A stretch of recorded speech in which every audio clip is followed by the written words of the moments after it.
Salut à toutes et à tous, bienvenue dans la saison 4 de l'univers Voir en 2100, une série de podcasts pour comprendre le présent et pour imaginer le futur. Dans une fiction spatiale et depuis la planète Mars, j'interrogerai 5 intervenants sur 5 sujets. Écoutez-nous sur toutes les plateformes audio, suivez-nous sur les réseaux sociaux, envoyez-nous un message si vous voulez intervenir, n'hésitez pas. Allez, salut, ciao.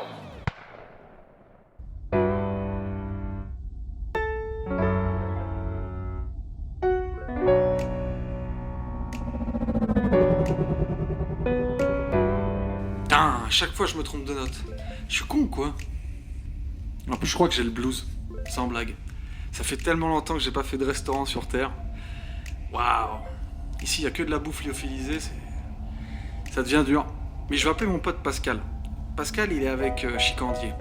Il est acteur, producteur, humoriste. Et je pense qu'avec lui il y a moyen de se marrer. Et on va faire un truc sur la connerie. Et l'imaginer en 2100. Alors lui il est loin d'être con, mais il joue souvent en con. Bon allez, je vais appeler Pascal, je crois qu'il est au restaurant avec lui. Oh, salut Pascal, comment va? Salut mon Antoine, bah écoute, pleine forme et toi? Écoute, ça va hein? Tu fais quoi là? Je suis au resto avec le chicandier là, on va arriver au dessert. Tu peux me le passer? Ouais, bah écoute, je pose le téléphone sur la table. Ah c'est top, merci. Je vais passer en vocodeur, j'enregistre. Salut Chicandier, bah écoute, très heureux de t'avoir parmi nous. Alors tu sais, moi je suis depuis mars. Et avec toi, on va essayer d'imaginer la connerie en 2100, mais aussi on va essayer de la comprendre. Alors Chicandier, est-ce que tu peux te présenter, s'il te plaît? Alors moi je m'appelle de mon vrai nom Laurent Regueraz et de mon nom de scène Chicandier. J'ai 46 ans, bientôt 47. Je suis saltimbanque, troubadour, anciennement notaire. Et j'essaye à mes petits moyens de donner à mes petits convives de la joie, de la gaieté et de la bonne humeur. Et surtout avec beaucoup de projets et beaucoup de choses que tu as fait Chicandier et que tu vas continuer à faire, on en parlera tout à l'heure. Alors je sais que vous êtes au resto, je vais vous prendre peut-être 20 minutes, pas plus. Je crois que vous êtes au dessert, je crois. Georges Frêche disait il y a 80% de cons. On peut le dire publiquement parce que tout le monde pense être dans les 20%. Donc c'est pour ça un peu d'humilité dans la conversation parce qu'on est toujours le con d'un autre. Et pour commencer, Chicandier, est-ce que tu peux nous donner ta définition de la connerie, s'il te plaît? Alors pour rebondir sur ce que disait Georges Frêche, il y avait Pascal, le philosophe, qui disait l'intelligence est la chose la mieux répartie dans le monde, à savoir que tout le monde pense en être suffisamment pourvu pour pouvoir juger celle de l'autre. Voilà. Donc c'est même plus que 80%, c'est 99% des gens peuvent dire des autres qui sont cons. Moi, j'ai par rapport à ça l'inverse. C'est-à-dire que je pense que la plupart des gens sont intelligents. Même la majorité des gens sont intelligents. Et ils savent très bien faire la part des choses. Et c'est pour ça que je trouve qu'on les infantilise trop. Et qu'on leur dit trop là où il faut rire, là où il faut pleurer, ce qu'il faut penser, etc. Après, il y a une chose, c'est les réseaux sociaux, bien sûr, avec les commentaires et les commentateurs. Mais pour moi, eux, ils représentent 2%. Et c'est des gens qui, à mon avis, c'est plus pour faire parler d'eux ou ça part d'une frustration que véritablement un manque d'intelligence. Mais vous prenez vous faites un micro-trottoir, vous prenez des gens, même vous prenez des gens de la télé-réalité, etc., vous les interviewez, vous vous rendez compte qu'ils sont tous sauf bêtes, la plupart du temps. Et c'est marrant ce que tu dis parce que François Rollin, que tu connais forcément, qui est immense, a écrit un bouquin là-dessus. Et typiquement, j'avais envie de te poser la question, quelle est la différence entre un gros con, un petit con et un connard? Alors, pas facile. Le petit con, c'est celui qui croit tout connaître et qui juge du haut de ses peu de connaissances et de son âge, on va dire, pas très avancé, de sa sagesse pas très avancée non plus, et qui juge de tout de suite sans avoir vu. Voilà, ça c'est vraiment le petit con, c'est celui qu'on a envie de baffer et qui a regardé peut-être trop dans les livres d'histoire ou dans les livres en général et qui n'a pas vu. C'est vraiment la tirade, je trouve, magnifique qu'il y a dans Will Hunting. quand à un moment donné, voilà, c'est cette tirade avec cet acteur Robin Williams qui fait justement c'est la leçon à Matt Damon là-dessus, qui dit tu pourras me dire tout ce que tu veux, tu pourras me réciter tous les livres que tu veux, si t'as pas vu, si t'as pas senti, si t'as pas été dans la chapelle Sixtine, tu pourras jamais véritablement me dire ce qu'on ressent quand on est au cœur de la chapelle Sixtine, etc., etc. Donc il y a quand même le petit con côté, j'ai pas vécu trop de choses, mais je m'avance quand même. Le gros con, lui, c'est pour moi celui qui résonne toujours par la comparaison. Il y a une phrase que j'aime bien, c'est comparaison n'est pas raison, qui est très vraie. Et celui qui dit toujours moi quand j'avais j'ai pas fait comme ça et donc il faut faire comme moi je dis, sans s'adapter à des circonstances et des évolutions extérieures voilà. Donc ça c'est le gros con. Et le connard, lui c'est celui qui vise à aller te chercher pile là où ça va te faire mal tout de suite. Voilà, le connard c'est ça, c'est celui qui arrive et qui va te dire ta femme elle est moche, toi t'es gros, c'est le mauvais connard, celui qui veut absolument que ça se passe mal. Voilà. Ouais, il y en a un paquet. Je pense au dîner de con. Il peut paraître con en fait par le contraste du fait d'être dans un environnement, un manque de discernement dans son environnement, mais est-ce qu'il est pas con aussi de manière objective? Donc ma question c'est, selon toi, est-ce qu'il y a des cons objectifs ou c'est juste un manque de discernement dans son environnement? Tu vois, typique le dîner de con. Le dîner de con, c'est justement un bon exemple. Parce que dans le dîner de con, quand on regarde à la fin, le plus con, c'est pas forcément Jacques Villeray. Et que l'intelligence du cœur et l'intelligence émotionnelle et le fait que lui soit justement en absence totale de cynisme fait qu'à la fin c'est quelqu'un qui est empathique, qui s'occupe de Thierry Lhermitte, qui s'occupe de lui vraiment et même Thierry Lhermitte commence à se dire le plus con des deux c'est peut-être pas forcément celui qu'on croit. Après est-ce qu'il y a des cons objectifs? Ça arrive qu'on trouve des gens qui sont vraiment pas pourvus de beaucoup de logique, de recul, de mise en abîme. Ça arrive, mais parfois, quand on leur parle d'autre chose ou qu'on les prend sous un autre aspect, on peut être étonné. Mais il y a des cons objectifs quand même. Et tu vois, typiquement à la fin du film Le dîner de con, c'est qu'il dit oh la boulette. Tu vois, c'est qu'à la fin, il refait une connerie, tu vois. Donc tu te dis quand même, est-ce qu'il est objectif ou pas? Donc ça, c'est le twist, il est super bien fait à la fin. Enfin, c'est super bien fait. Et toi, Chicandier, la dernière fois que tu t'es senti con? Ou tous les jours, à peu près. Est-ce que j'ai une absence très forte de logique? Donc c'est-à-dire que je ne comprends pas quand on m'explique quelque chose. Par exemple, quand on m'explique des règles d'un jeu, je ne comprends pas. Si on n'a pas joué 17 fois de suite, je ne comprends pas. Quand ma femme me dit mais si, regarde là, tu prends à gauche et puis il faut tourner le bouton, etc., je ne comprends pas. Donc j'ai une absence totale de logique. Ma fille, elle m'explique des choses en me regardant, en me disant mais papa, tu es bête, mais comme la lune. Et donc je me sens bête un peu tous les jours. Et parfois, sur des sujets qui sont beaucoup plus, j'allais dire, plus théorique, là je vais pouvoir avoir quelques fulgurances. Voilà. Et la pire connerie que t'as entendue? La pire que j'ai entendue, c'est il n'y a pas si longtemps, c'est quelqu'un qui m'a dit je suis allé à Auschwitz, déçu. Vrai de vrai. Hein. Déçu parce qu'il estimait, c'est horrible, hein, il estimait qu'il avait... Enfin, je pense qu'il voulait qu'il y ait comme une sorte d'ambiance de film à la Spielberg, avec de la musique, des violons, il voulait plus de valises, plus de trains, un peu comme si c'était un Disneyland de l'horreur de la Shoah. Et il trouvait que c'était finalement que des hangars qui s'allongeaient avec des rails de train, etc. Que oui, mais que ça lui avait pas mis les poils, quoi. Eh ben voyons. Je sais que t'aimes bien les livres, t'aimes bien les bouquins. Chicandier, on dit que la conviction, c'est l'intelligence arrêtée. Enfin, la pensée arrêtée. Alors, est-ce que le doute, ça serait pas l'ennemi de la connerie? Oui. Non, pas les... Oui, l'ennemi de la connerie, tout à fait. Tu vois, c'est logique. Oui, le doute est l'ennemi de la connerie. Le doute, c'est des proches qui disaient la seule certitude que j'ai, c'est que j'ai des doutes. C'est vraiment tellement ça. Le doute, Brel avait aussi cette définition, il disait c'est l'absence de curiosité et la bêtise.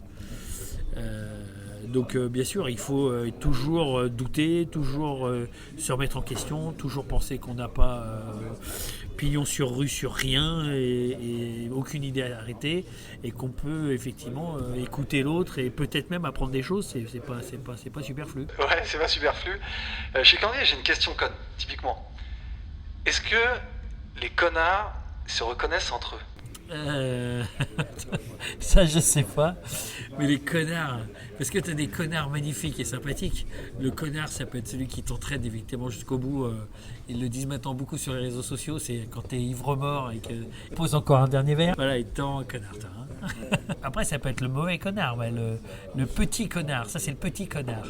Le petit connard, c'est celui qui arrive et qui dit tu t'es pas garé là où il fallait, avec ses petits droits. Tous ceux qui ont des petits droits et qui font valoir leurs petits droits.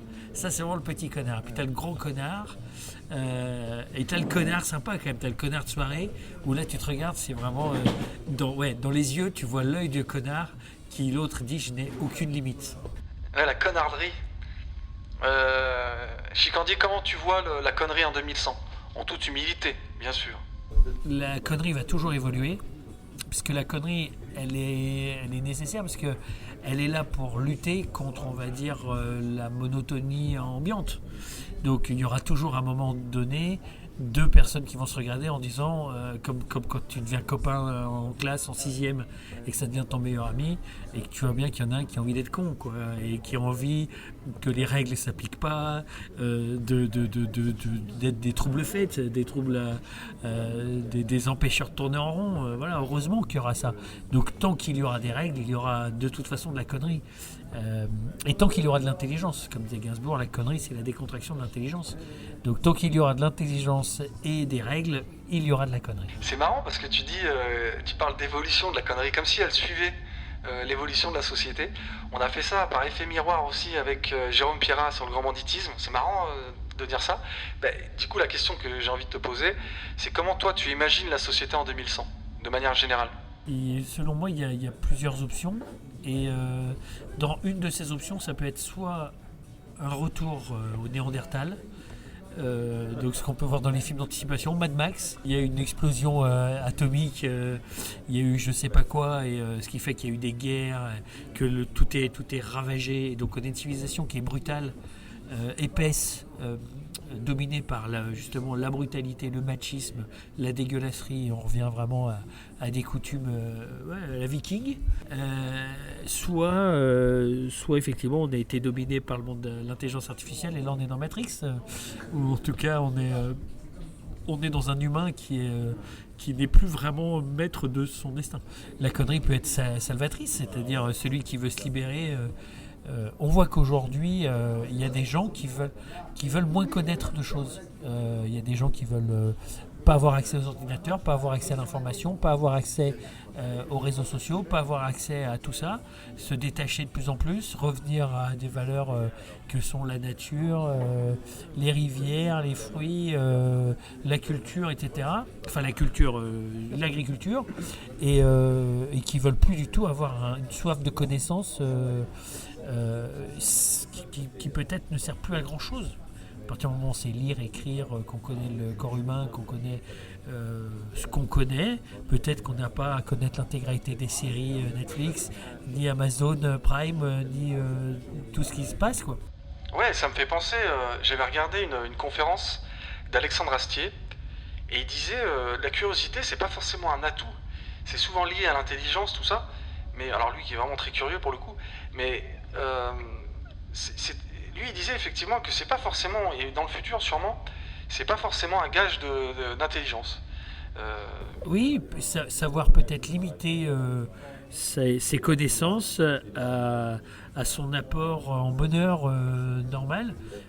C'est vrai que on voit pour les gamins qui aujourd'hui parfois manquent cruellement de connaissances par rapport à l'histoire, par rapport à la culture, par rapport au cinéma, par rapport à la littérature, etc., qui ont en revanche bien plus de connaissances qu'ils ont grâce à TikTok, aux réseaux sociaux, aux tablettes, aux téléphones, etc. Et peut-être que toutes ces connaissances-là, en fait, mènent à l'abrutissement des masses et non pas à l'intelligence. Ouais, on a tendance à avoir une horizontalité des sujets sans forcément rentrer dans les profondeurs de chacun. La prochaine question, c'est pas la mienne, c'est celle de Juliette. C'était donc de savoir qu'est-ce que tu pensais du gratin dauphinois, tout en sachant que tu as fait le record du monde de raclette. Est-ce que tu peux nous en parler? C'est comme on avait organisé la plus grande raclette au monde en France. Il y a même Libération qui a parlé d'appropriation culturelle, ça va loin. Et la Suisse a évidemment contrecarré en faisant une raclette à 4000. Et nous, on fait le traité de paix. Voilà, dans un univers où on veut quand même qu'il n'y ait que la paix, et on fait un traité de paix dans un village qui s'appelle Saint-Gingolf, qui est un village franco-suisse. Il y a un pont, moitié du pont est suisse, l'autre moitié du pont est français, et au milieu on va signer l'accord de paix en reconnaissant aux Suisses quand même la suprématie par rapport à la raclette, parce qu'ils ont non pas la raclonnette mais la vraie raclette avec dans la grosse meule. Et il faut avouer que le fromage suisse est délicieux quand même pour faire la raclette. On peut pas tout s'accaparer non plus. L'intelligence, c'est aussi savoir reconnaître qu'on a tort. Et le gratin dauphinois, alors moi je suis savoyard de base, et mon père par exemple déteste le fromage, et c'est la grande différence entre le gratin savoyard et le gratin dauphinois. Le gratin dauphinois que j'adore, il n'y a pas de fromage, surtout pas de fromage. Si on met du fromage dans le gratin dauphinois, c'est un crime de lèse-majesté. Le gratin savoyard, c'est un gratin dauphinois sur lequel on peut se laisser aller à mettre du comté ou du gruyère, ou le faire gratiner au four. Mais le gratin dauphinois, qui est une tradition, j'allais dire, française et régionale encore plus, parce que ici à Lyon, là où nous parlons, le gratin dauphinois, je crois qu'il accompagne tout. Il accompagne les andouillettes, il accompagne les viandes, même les quenelles, il accompagne. Ouais, c'est certain, ça accompagne tout. Là, je sens que vous allez boire le café. Là, il reste 2-3 minutes. Ton actualité, Chicandier, beaucoup de choses. Spectacles, des concepts aussi qui arrivent. Est-ce que tu peux nous en parler de l'école buissonnière, quelque chose qui va sortir très bientôt? Oui, on en a tourné 3. Okay. Un avec Olivier Marchal qui va sortir là au mois de juin. Ça a pris un peu plus de temps que d'habitude parce qu'en fait c'était des nouvelles équipes avec lesquelles j'ai bossé. Et c'est toujours plus toute la mise en place de moi, ce que je voulais, la façon dont je voulais le son, les images d'ornement, les illustrations, les formats, etc. Donc on s'entendait pas. On se comprenait pas au début, puis à force de se parler, de se revoir, etc. Donc là, le premier montage est quasi fait. Donc là, d'ici, on va dire 10 jours max, ça part dans les internets. C'est un format qui va faire à peu près entre 30 et 40 minutes. Et après, on va mettre plein de petits extraits. Oui, et j'ai vu l'épisode avec Olivier Marchal. Ouais, c'est du lourd, comme d'hab. Chicandier, avant de nous quitter, est-ce que cette interview a été conne, selon toi? Pas du tout. Non, elle était avec des questions très intelligentes, très construites. Pour des gens de Voiron, je vous trouve étonnamment. Il y avait le petit regard. Il y avait un petit truc dans l'œil, on parlait du regard. Je trouve étonnamment normaux, quoi. Voilà. Merci, Chicandier. Merci beaucoup. Ça fait vraiment plaisir de t'avoir eu, Chicandier. Et à bientôt, et on suit l'actualité. À très vite. Et Pascal, mollo sur les Limoncello. Allez, salut, ciao.